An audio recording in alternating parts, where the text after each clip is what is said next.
샬롬 할렐루야. 창세기 1장 1절.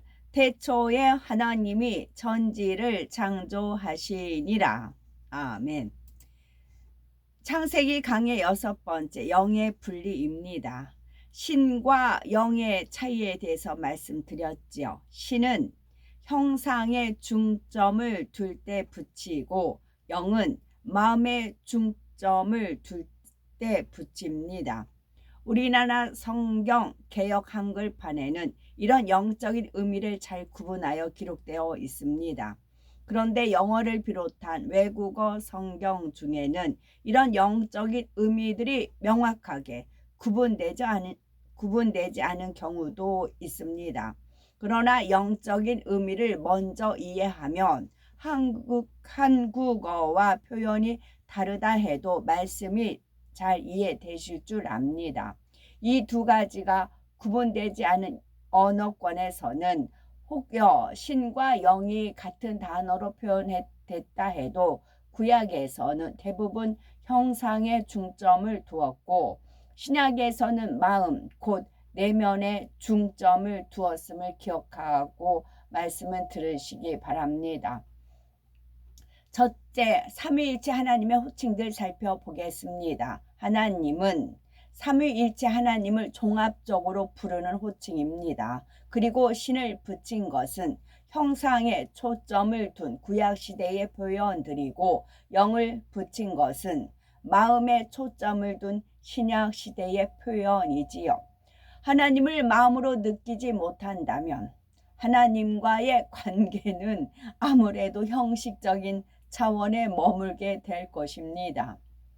예를 들어서 한 사람이 어렸을 때 아빠와 헤어졌습니다. 그런데 20년의 세월이 흐른 후 다시 아빠를 만나게 되었다면 이 사람에게는 아빠라는 존재가 어떻게 와 닿을까요? 아빠라는 존재는 형식적인 관계로만 느껴지기 쉬울 것입니다. 자신에게 아빠의 보살핌이 필요했던 시기에 아빠가 곁에 없었으니 이 사람은 아빠의 마음이나 사랑을 잘 모릅니다. 그저 저분은 나를 낳아주신 분이라는 형식적인 존재로만 느껴질 것입니다. 반면에 어려서부터 항상 아빠의 사랑과 보살핌 속에서 성장한 사람에게 있어서 아빠는 나를 낳아주신 분, 그 이상의 존재이지요. 이런 사람은 아빠를 생각하면 아빠가 자신에게 보여준 사랑과 헌신이 함께 떠오르며 아빠의 마음이 느껴질 것입니다. 이처럼 아빠라고 하는 한 존재도 마음에 와 닿는 정도와 사랑의 느낌은 각각 다를 수 있지요. 하나님의 역사를 체험할 때 그것을 하나님의 신으로 표현하느냐 하나님의 영으로 표현하느냐의 차이도 이와 같습니다.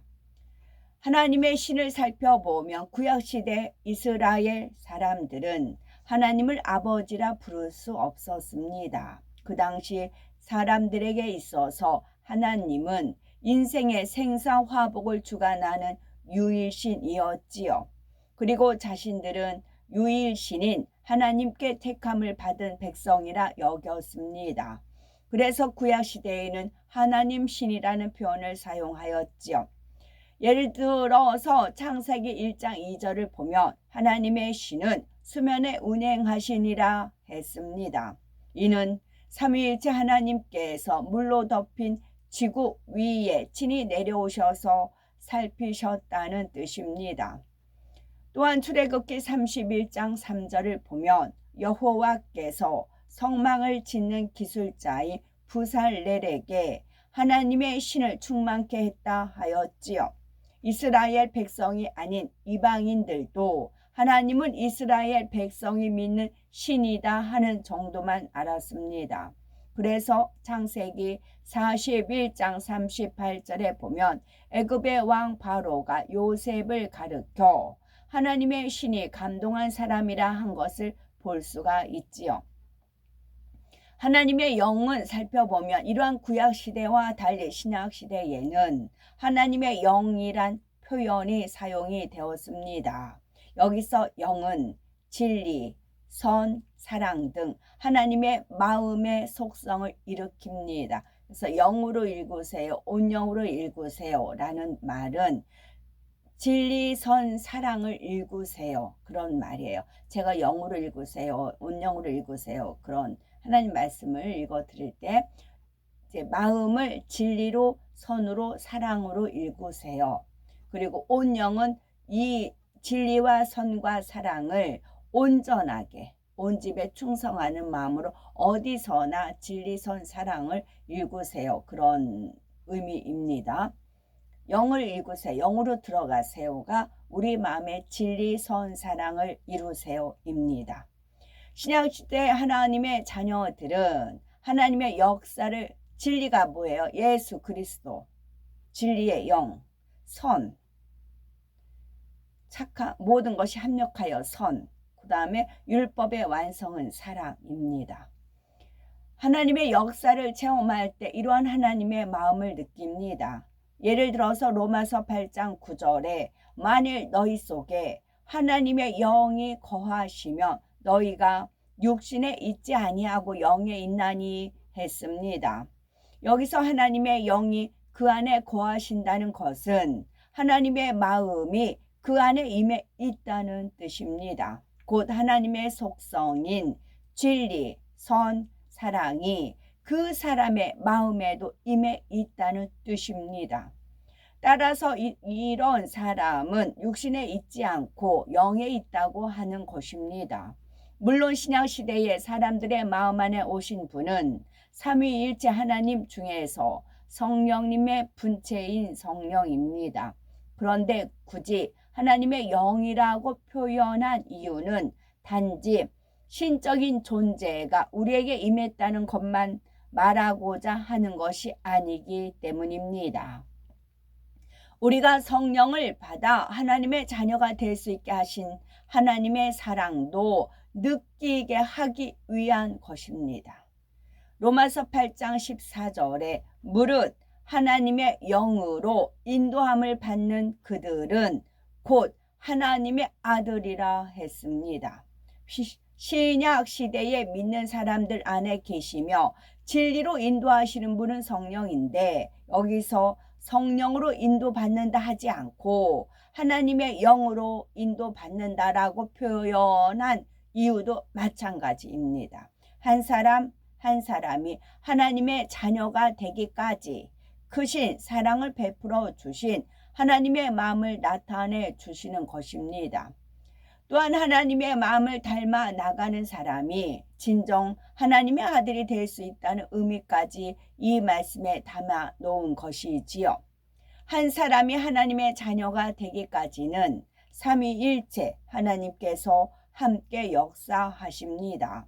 모든 것을 주관하시는 분은 아버지 하나님이시며 예수 그리스도를 믿음으로 죄사함을 받고 성령을 받아야 죽었던 영이 살아납니다.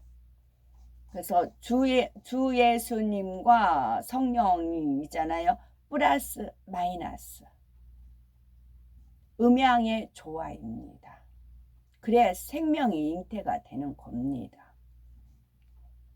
이처럼 어느 한 분의 역사로만이 아니라 삼위일체 하나님의 종합적인 역사로 인해 하나님의 자녀가 나올 수가 있습니다. 그래서 하나님의 영이란 표현이 사용된 것이지요. 성경에 하나님의 영이 나올 때 지금 말씀드린 내용을 기억하시면 이 구절이 잘 이해가 되실 것입니다. 두 번째, 성부 하나님의 호칭들 살펴보면 주체를 강조하는 표현에는 여호와의 신 그리고 여호와의 영이 있습니다. 먼저 성부 하나님의 호칭인 여호와의 신에 대해서 살펴보면 여호와란 아버지 하나님의 이름으로서 스스로 있는 자라는 뜻입니다.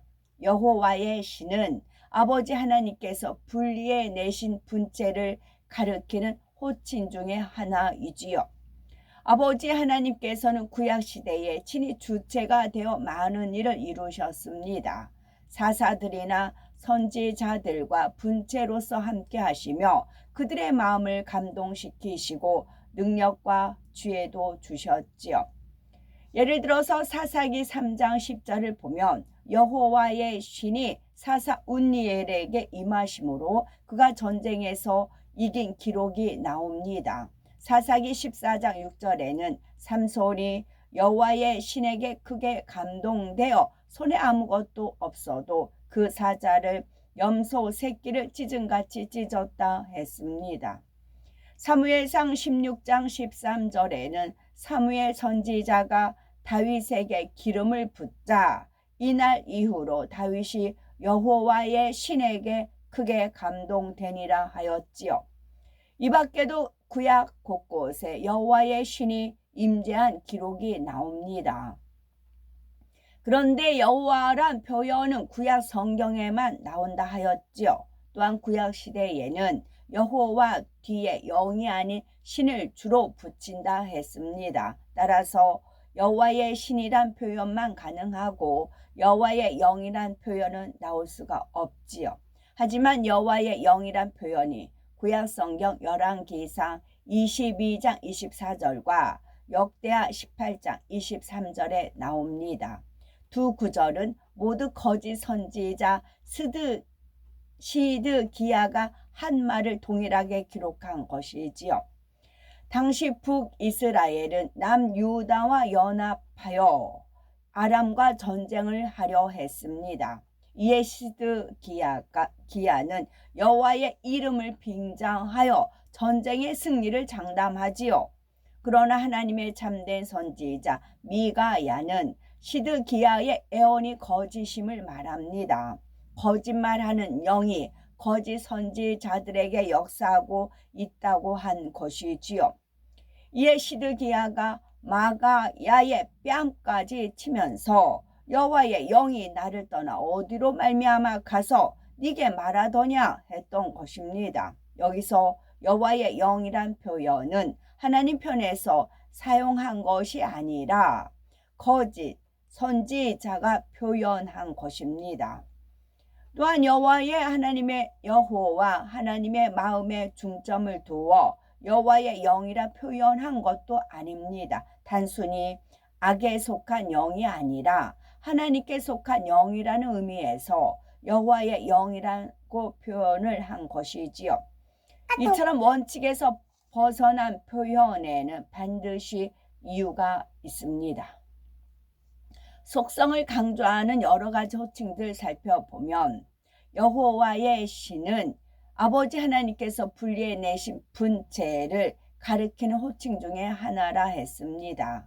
아버지 하나님께서는 구약시대뿐이 아니라 신약시대에도 여기서 잠깐요. 이제 분리해내신 분체를 가리키는 게 분체 했을 때 시계가 시분초가 있잖아요. 세 개잖아요. 시분초. 삼위일체 하나로 이렇게 하면 시분초. 또 그렇게도 된다. 그래서 신약 시대에도 분체로서 일을 하시는데 어떤 일의 주체가 아버지 하나님의 분체임을 나타내고자 할 때는 여호와의 신이라 표현을 합니다. 앞서 운니엘, 삼손, 다윗에게 여호와의 신이 임했던 예를 말씀드렸는데 그처럼 여호와의 신이 임했다고 한 것은 그들에게 감동함과 능력을 주신 분이 여호와의 신임을 강조한 것이지요. 그런데 동일한 아버지 하나님의 분체이지만 여호와의 신이라 표현하지 않은 경우도 있습니다. 예를 들어서 출애굽기 28장 3절에 지혜로운 영, 이사야 4장 4절에 심판하는 영과 소멸하는 영, 베드로전서 4장 14절에 영광의 영, 요한계시록에 하나님의 7영이 있지요. 각각 다른 명칭으로 기록되어 있지만 이 5가지는 모두 아버지 하나님의 분체를 가리키는 표현입니다. 이때는 그 일의 주체가 아버지 하나님이심을 강조한 것이 아니라 지혜, 공의, 영광 등 그 일을 이루신 아버지 하나님의 속성을 강조한 것이지요. 이럴 때는 구약 성경에서도 신이 아닌 영을 붙입니다. 한 사람에 대한 호칭도 어떤 부분에 주안점을 두느냐에 따라서 다양합니다. 그 사람의 정체성을 나타내는 이름이나 직함이 있는가 하면 성품이나 업적을 기리는 표현도 있지요. 예를 들면 모세 선지자는 주대 이스라엘을 출애굽시킨 지도자입니다. 그래서 이스라엘의 출애굽 영도자라고 하면 우리는 누구를 가리키는지 알 수가 있지요. 그런데 아버지 하나님께서는 모세를 온 집에 충성한 사람, 온유함이 가장 승한 사람이라 하였지요. 이때는 모세의 내면, 곧 충성됨과 온유함을 강조해서 표현한 것입니다. 이처럼 삼위일체 하나님도 각각의 고유한 명칭이 있는가 하면 속성과 역할을 강조한 명칭도 있습니다. 여호와의 신, 주의 영, 성신, 성령은 삼위일체 하나님의 고유한 명칭들입니다. 그런데 분체로 역사하실 때의 역할이나 그때 부각되는 하나님의 속성에 따라서 각각 다르게 표현이 됩니다. 지혜로운 영 그리고 지혜로운 신을 살펴보면 출애굽기 28장 3절에 지혜로운 영이 나옵니다. 아버지 하나님께서 모세에게 너는 무릇 마음에 지혜 있는 자 곧 내가 지혜로운 영으로 채운 자들에게 말하여 아론의 옷을 지어 그를 거룩하게 하여 내게 제사장 직분을 행하게 하라 하셨습니다.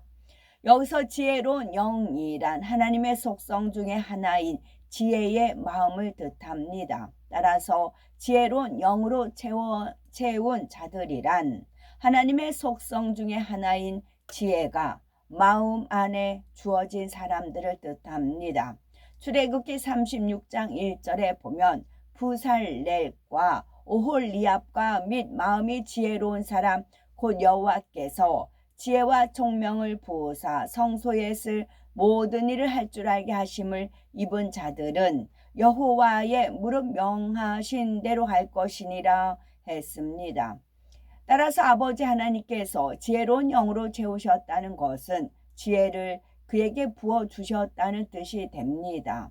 이처럼 아버지 하나님의 근본의 속성 중 지혜에 중점을 둘 때는 구약에서도 지혜로운 영이라 한 것입니다.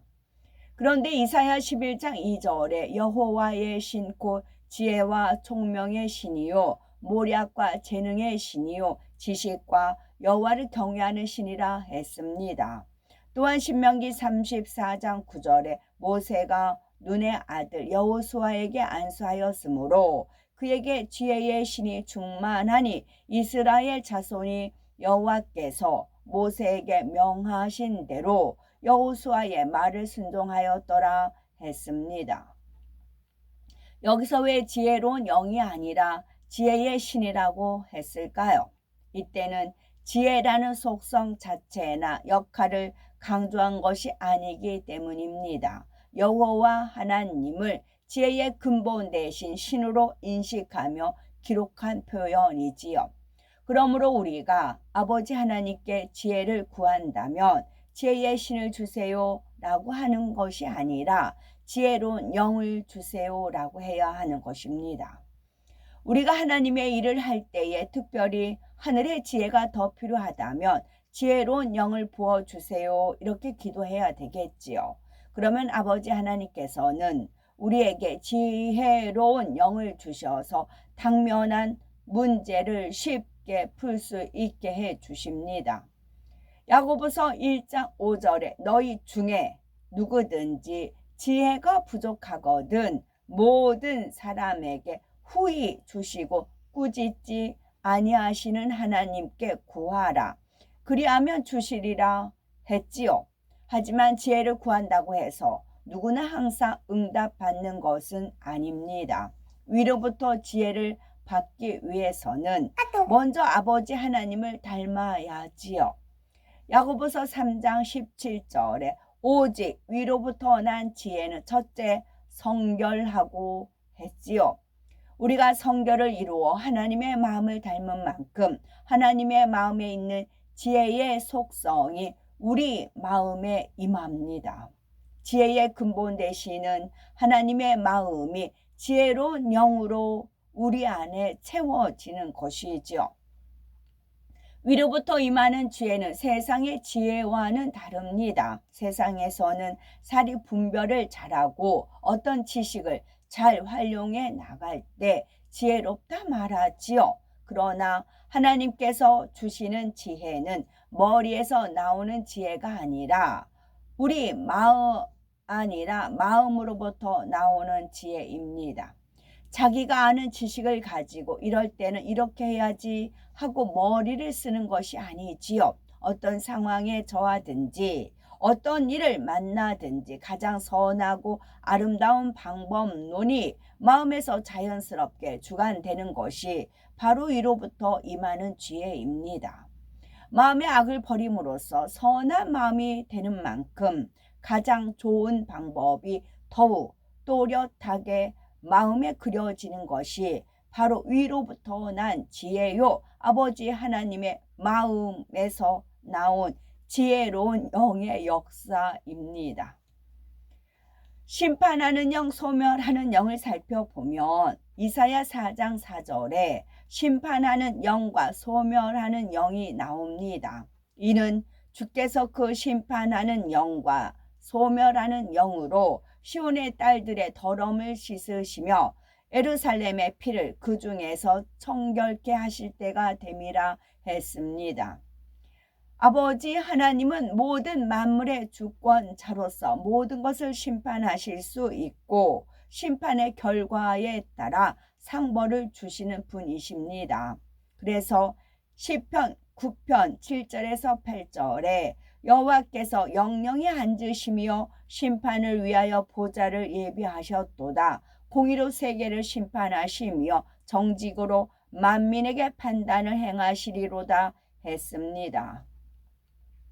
이처럼 아버지 하나님께서는 공의로 모든 것을 판단하십니다. 아버지 하나님의 마음 안에 있는 속성 중 특별히 공의의 속성을 가지고 분리된 분체가 바로 심판하는 영과 소멸하는 영입니다.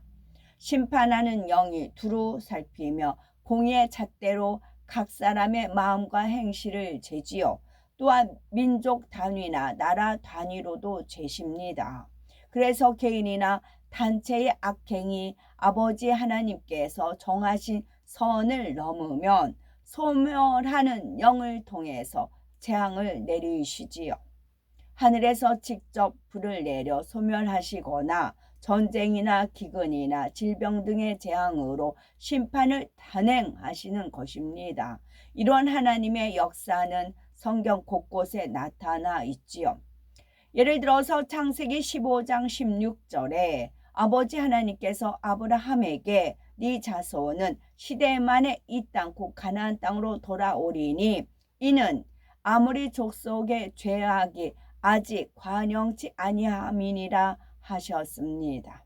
이는 장차 이스라엘 백성들이 출애굽하여 가나안 땅에 돌아올 것을 예언한 말씀이지요.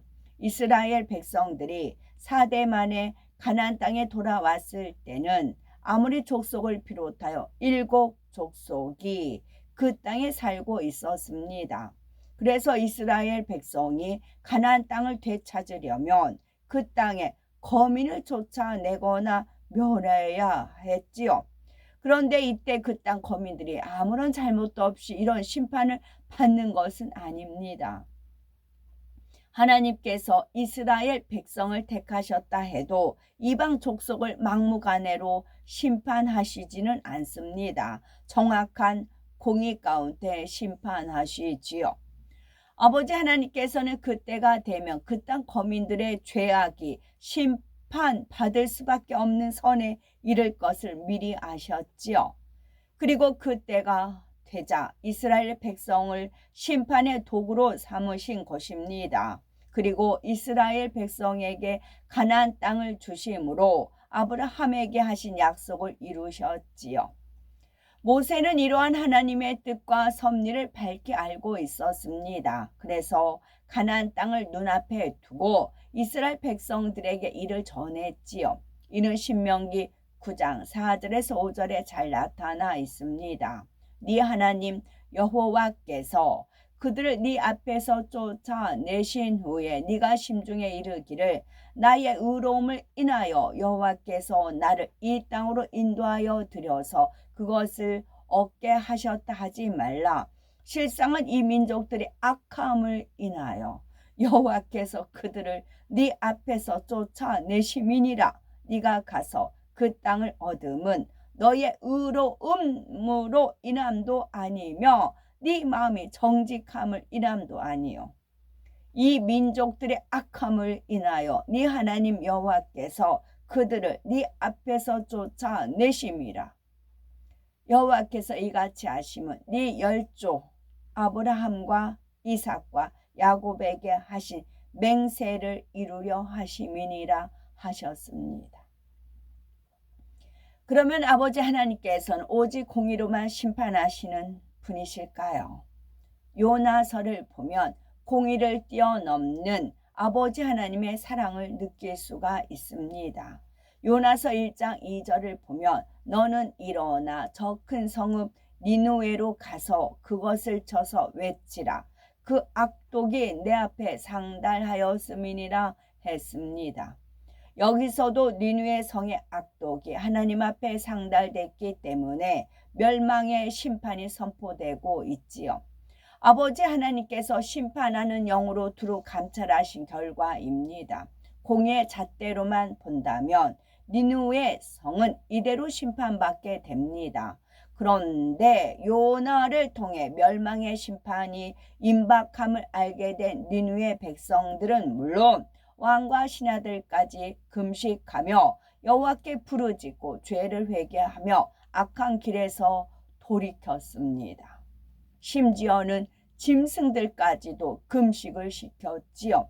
이에 요나서 3장 10절에 하나님이 그들의 행한 것 곧 그 악한 길에서 돌이켜 떠난 것을 감찰하시고 뜻을 돌이키사 그들에게 내리리라 말씀하신 재앙을 내리지 아니하시니라 하셨습니다. 이처럼 아버지 하나님께서는 공의를 뛰어넘는 사랑을 나타내셨지요.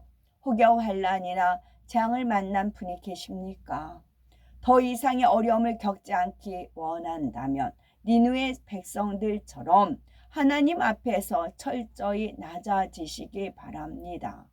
죄인의 길로 잘못 갔다 해도 신속하게 돌이켜서 의인의 길로 들어서기 바라고 모든 것을 감찰하신 아버지 하나님께 이제 됐다, 더 이상 징계할 이유가 없다고 판단하실 수 있도록 해야 합니다. 혹여 나는 범죄해도 아무런 징계가 없다라고 하시는 분이 계신지요? 그것은 결코 좋은 일이 아닙니다. 이미 하나님의 자녀가 아닐 수도 있기 때문이지요. 히브리서 12장 8절을 보면 징계는 다 받는 것이거늘 너희에게 없으면 사생자요 참 아들이 아니니라 했습니다.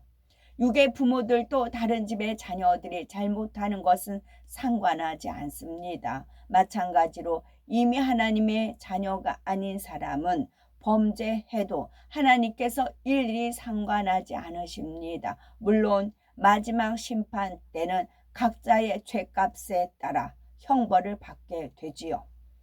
범죄해도 징계가 없는 또 다른 경우가 있는데 이것은 징계가 없는 것이 아니라 징계가 임박한 경우일 수가 있습니다. 오래 참으시는 아버지 하나님의 사랑으로 징계가 원래 시점보다 늦춰졌을 뿐이지요. 아버지 하나님은 자녀들을 징계하시기 전에 자녀들이 스스로 돌이키길 원하십니다. 어느 부모가 자녀를 체벌하기 좋아하겠습니까? 매를 맞는 자녀도 아프지만 때리는 부모도 마음이 심히 아픕니다. 부모가 매를 들기 전에 자녀가 스스로 돌이킨다면 더없이 좋지만 자녀가 스스로 뉘우칠 기미가 안 보이면 부모는 매를 들 수밖에 없지요. 부모가 진정 자녀를 사랑한다면 자녀가 잘못되는 것을 보면서도 그냥 놔둘 수 없는 것입니다. 나는 범죄해도 징계가 없어요 하는 분들은 징계가 임하기 전에 스스로 돌이켜다오 하시는 아버지 하나님의 마음을 느끼시기 바랍니다. 또한 그만큼 징계가 코앞에 임박했다는 사실도 깨달아야 지요. 더 이상 징계를 늦출 수 없는 공의의 시점에 이르면 어떠한 징계가 임할지 알 수가 없습니다. 그토록 오래 참으신 아버지 하나님의 사랑이 결코 헛되지 않게 하려면 지금 바로 죄에서 돌이켜야 합니다. 그러므로 혹여 어둠 가운데 있는 분이라면 지금 이 시간부터 빛으로 나오셨으면 좋겠죠. 1974년 5월 29일 서울에서 주님의 음성입니다. 작사는 허봉랑 선교사님, 정리는 이성권님께서 하셨고 1절 세상 좋아 기분 내고 기분 좋아 죄를 지며 이리저리 방황하고 육의 행복 찾았으나 겪어보니 만족 없고 당해보니 불안하네. 고독하고 외로워져 다시 찾는 주님 품속.